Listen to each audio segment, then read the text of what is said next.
Priyanka welcome to our channel friends. आज के मैं এসেছি লখনৌর শান, লখনৌর জান, লখনৌর মোস্ট ইম্পর্টেন্ট প্লেস যেটা হলো লখনৌর বড় ইমামবাড়া। আমার পেছনে যে গেটটিকে আপনারা দেখতে পাচ্ছেন এটার নাম হলো রুমি গেট, আর এটাকে বলা হয় পুরানো লখনৌ। লখনৌর সমস্ত ইম্পর্টেন্ট জায়গাতে আপনারা এই গেটটিকে দেখে নেবেন।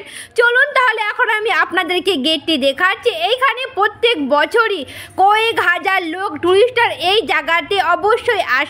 এটি হলো এখানকার মেন পর্যটন স্থান। নবাব ছিলেন আসাফ উদ্দৌলা 1784 সালে এই ইমামবাড়াটি বানিয়েছিলেন। তখন বিজ্ঞান বইয়েতে না জিনিয়াসদের কাছে ছিল।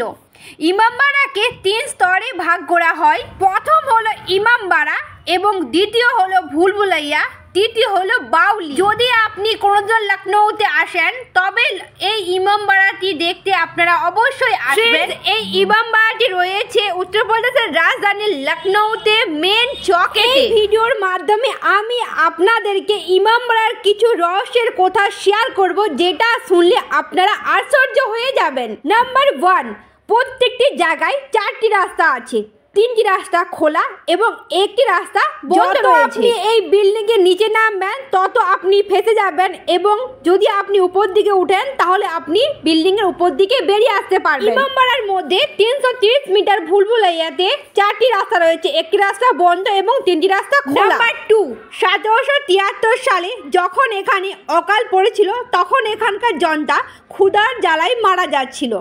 তখন এখানে নবাব ঠিক করেন যে এখানে ইমামবাড়া বানানো হোক। 22,000 মজুর 11 সাল কাজ করে এই ইমামবাড়া বানিয়েছিলেন। প্রত্যেক দিন সকালবেলা এই ইমামবাড়া বানানো হতো এবং রাত্রিবেলায় ভাঙা হতো, যাতে করে এই মজুরগুলিকে রোজগার মিলে। 1774 সালে এই ইমামবাড়া তারপর বেড়ে ওঠে। এই ইমামবাড়াতে একটুকু সিমেন্ট ব্যবহার হয়নি।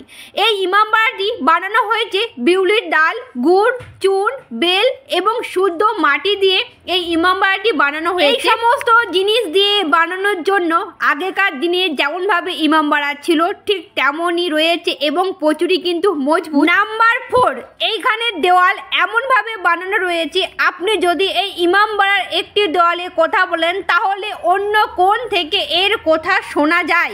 এটা এই জন্য শোনা যায় কারণ এখানের পুরো বিল্ডিং হচ্ছে খালি, তাই এক কোণ থেকে অন্য কোণের আওয়াজ পুরোপুরি শোনা যায়। নবাবের সৈনিকরা এই টেকনিক ব্যবহার করে এক দেওয়াল থেকে অন্য দেওয়ালের মারফত আওয়াজ শুনতে পেত।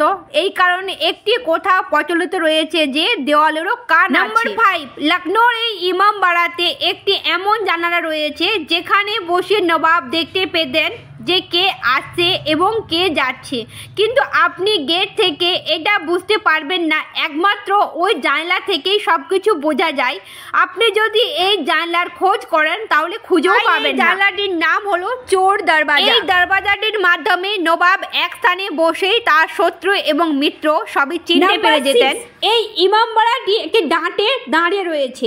ইমামবাড়ার নিচের মঞ্জিল হলো 2.5 ফুটের এবং উপরে হলো 7.5 ফুটের, যেটা খুব মুশকিল। একটি পাতলা জিনিসের উপর আরেকটি মোটা জিনিস টেকানো কিন্তু খুবই মুশকিল। নাম্বার 7, ইমামবাড়ার আসল ভুলভুলাইয়া হলো নিচে যাওয়া গুফা, যেটা ইন্ডিয়ার সব বড় শহরের সাথে যুক্ত ছিল, কিন্তু এখনকার সময়ে ওই সমস্ত জায়গাগুলিকে বন্ধ করে দেওয়া হয়েছে এবং কোনো পর্যটকেরই যাওয়া যাবে না, নিষিদ্ধ হয়ে গিয়েছে। 8, এই ইমামবাড়ার সব থেকে উপর থেকে আপনি পুরো লখনৌ শহরের সিটি ভিউ আপনি দেখতে পেয়ে যাবেন। এখান থেকে আপনি গোমতী নদী, পাক্কা পুল, টিলেবালি মসজিদ, ক্রিকেট স্টেডিয়াম, রামলীলা গ্রাউন্ড সবকিছুই কিন্তু আপনি দেখতে পেয়ে যাবেন। 9, নবাব আসাফ উদ্দৌলার ওনার এক মুসাফিরখানা ছিল। 1905 সালে নবাব ওনার মুসাফিরখানা দান করে দিয়েছিলেন, এই শর্তে যেন ওখানে শুধুমাত্র রোগীদের ফ্রিতে চিকিৎসা হয়, আর যেটা KGMU king George medical college নামে পরিচিত। এখনো পর্যন্ত নবাবের খানদানের কাছে এই ইমামবাড়ার কাগজপত্র সব কিছু রয়েছে।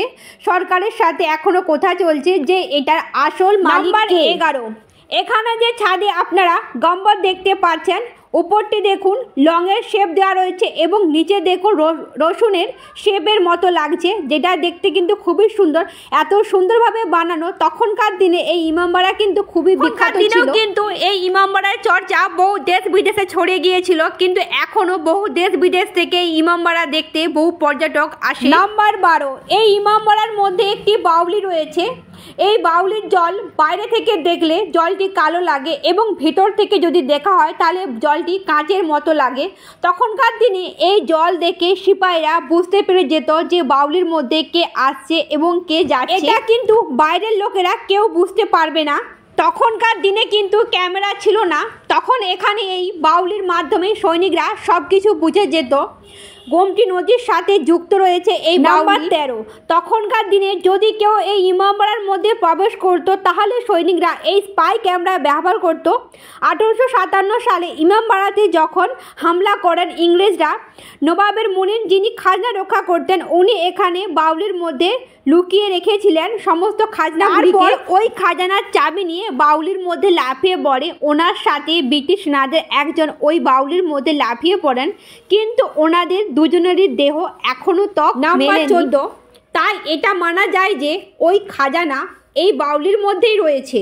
নাম্বার 15, যখন নবাবের খাজানা খোঁজার জন্য খোদাই করা হয়, ওই খোদাই দুটি জায়গাতে করা হয়। ওখানে 50টি মজুর কাজ করছিল, কিন্তু মজদুরগুলিকে গোনা হচ্ছিল তখন 49টি মজুর দেখা যায়। তখন ওনাদেরকে জিজ্ঞেস করা হয়, তখন ওনারা বলেন ওনাদের হাতে যতটা খাজনা এসেছে ওনারা যে যার মতো খাজনা নিয়ে ওখান থেকে চলে গেছে। মানে রসুল ওই জায়গায় যেখানে নবাব বসে থাকতেন, এখানে প্রত্যেক সালে ভোগের আয়োজন হয়। ওখানে 2 মাস সবাইকে ফ্রিতে খাওয়ানো হয়। তখনকার দিনে এটা হতো, এখনও কিন্তু সেই প্রথায় চলে আসে। প্রত্যেক বছরে এখানেতে 2 মাস খাওয়ানো হয়। 17, ইমামবাড়ার নবাব ছিলেন আশাবুদ্দৌলা। আশাবুদ্দৌলা অত্যন্ত দানি ব্যক্তি ছিলেন। जिसे दे मौला उसे दे आसिबुद्दौला, आमिर हो या गरीब कोई भी इस इमामबाड़ा से खाली हाथ वापस नहीं जाएगा। নাম্বার 18, এই বড়া ইমামবাড়ার কনস্ট্রাকশন এমনভাবে চাইনিজ ট্রে বানানো আছে, এখানে এসি না থাকা সত্ত্বেও কিন্তু এখানে প্রচুরই ঠান্ডা হয়। যতই কিন্তু গরম পড়ুক না কেন এখানে ঠান্ডা হয়, এই রকম সিস্টেম এখনও তো কেউ বানাতে পারেনি।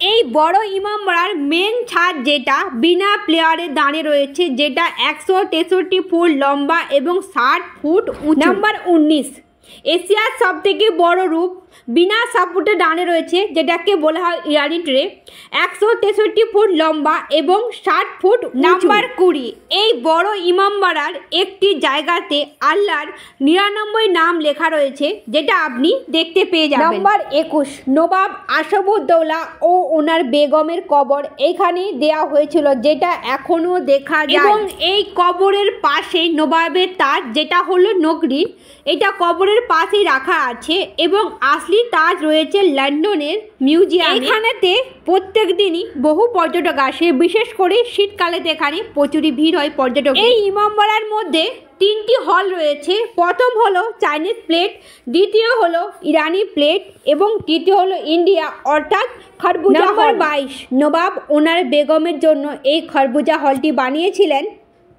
ইমামবাড়ার মধ্যে এই 3টি হল হলো ইমামবাড়ার সবথেকে সুন্দর দৃশ্য। এগুলোই ছিল ইমামবাড়ার মধ্যে রহস্য। আর এইখানেতে আপনারা দেখতে পেয়ে যাবেন বিভিন্ন ধরনের ফুল গাছে সাজানো রয়েছে, যেটা দেখতে খুবই ভালো লাগছে। আর এই সমস্ত ফুল গাছ এখানে থাকার জন্য এর শোভা আরও বেড়ে গিয়েছে। এখানে আপনারা দেখতে সুন্দর দেখুন এখানে ফুল গাছ লাগানো রয়েছে। আমরা যখন আজ থেকে 3 বছর আগে এসেছিলাম তখন এখানে ভিডিও করা কিংবা ফটোগ্রাফি করা মানা ছিল না, কিন্তু এখন এখানে বহু নিয়ম হয়ে গিয়েছে। তাই এখানে ভিডিওগ্রাফি করা এবং ফটো করা ভিতরে ইমামবাড়ার ভিতরে গিয়ে সমস্ত কিছু মানা হয়ে গিয়েছে। তাই আমি আপনাদেরকে এর ভেতরে নিয়ে গিয়ে দেখাতে পারলাম না। বাইরে থেকে আমি যতটা সম্ভব আপনাদেরকে চেষ্টা করেছি সমস্ত ভিডিও এবং ফটোগ্রাফি করে দেখানোর। এই ইমামবাড়ার বাইরেতে হর্স কাটও রয়েছে, যাতে করে আপনি পুরো শহরটি ঘুরতে পারবেন এবং বিভিন্ন পর্যটক স্থানে নিয়ে যাবে এই ঘোড়ার গাড়িতে করে। দেখুন এখানে অসংখ্য ঘোড়ার গাড়ি রয়েছে এবং এখানে উটও রয়েছে, যাতে করে আপনাদেরকে এই গোটা শহরটিকে ঘুরিয়ে দেখানো যাবে। দেখুন এখানে ঘোড়ার গাড়ি করে যাচ্ছে আর কি সুন্দর লাগছে দেখুন। চলুন তাহলে এর বাইরে কি কি রয়েছে আরও শেয়ার করছি। এইখানেতে দেখুন পুরো ইমামবাড়ার দেখুন এখানে ম্যাপ দেওয়া রয়েছে। এই ম্যাপের মাধ্যমে আপনি এখানে পুরোটাই ঘুরে নিতে পারবেন। দেখুন বিশাল আকার ম্যাপ এখানে বানানো রয়েছে। চলুন ফ্রেন্ডস, আজকের মতো ভিডিওটি এইখানে শেষ করছি। ইমামবাড়ার এই সমস্ত রহস্য জেনে আপনাদেরকে কেমন লাগলো অবশ্যই কমেন্টে জানাবেন, এবং ভিডিও যদি ভালো লেগে থাকে তাহলে ভিডিওতে একটি লাইক দিয়ে দিবেন এবং চ্যানেলটিকে সাবস্ক্রাইব করে দিবেন। আবার দেখা হবে আরেকটি নতুন সুন্দর ভিডিওতে।